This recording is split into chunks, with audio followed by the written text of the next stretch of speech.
ஷேய் எப்பா எட்டநாட்டு சனீஸ்வரி 2 பேரும் அவனை கூப்பிட்டு போங்க. டெல்லி அவன்தான் உட்காரணும். மக்கள் ராஜ்யசபை நடத்தானா பிரதமர் மோடி அவனை கூட்டு காட்டி அவனை நச்சிரு. சரியா? இவனை நக்க விடு. ஆமேனா ஆமாம், அவன் நச்சிருவான். நகத்தை மூஞ்சி மோரெல்லாம் பேத்து பரண்டி அவன் உடைய ட்ரெஸ்ஸு கிச்செல்லாம் பிச்சைக்கார மாதிரி கந்தல் கோலமாக ஆக்கி விட்ருவான். ஆமாம், நீ போய் காட்டிடு.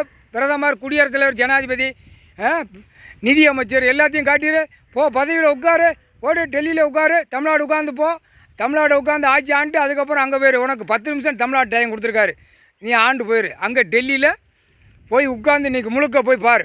ராஜ்யசபையில் போய் தட்டிக்கிட்டே கிடப்பான் ஆணும் பெண்ணும். பிரதமர் மோடி உட்காந்துருப்பான். மோடி அந்த பேர் எப்போ ஆமாம் நான் கொடுக்கணும்ல கணக்கு. அவன் பேர் இதோட கடைசி. அவனை ஆட்டி எடுத்துரு. உலக நாடே ஆட்டிடுங்கப்பா. போங்க போங்க போங்க. பதவி பிரதமர் இவன் தான் இன்றைக்கி நாள் பதவி கொடுத்துட்டார். ஆமாநாதன் ஆமாநாதி 2 பேரும் பிரதமர். ஆணும் பெண்ணும் போய் உட்காருங்க. நச்சிரணும். முக்கால் சத்தியம். தமிழ்நாடு முதலமைச்சரும் ஆமாநாதி இவன் சோழி முடிஞ்சான். இன்னோட சோழி முடிஞ்சான். கண்டாரோலிமன் சோழி முடிஞ்சான்ப்பா.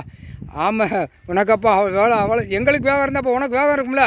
அவன் சொத்து சோகம் பேப்பர் தமிழ்நாடு பூரா அவனை இழுத்து வெளியேறி அடுத்து ஒவ்வொரு கணக்காக கொடுக்க இழுத்து வெளியேறியாப்பா. முக்கால் சத்தியம்.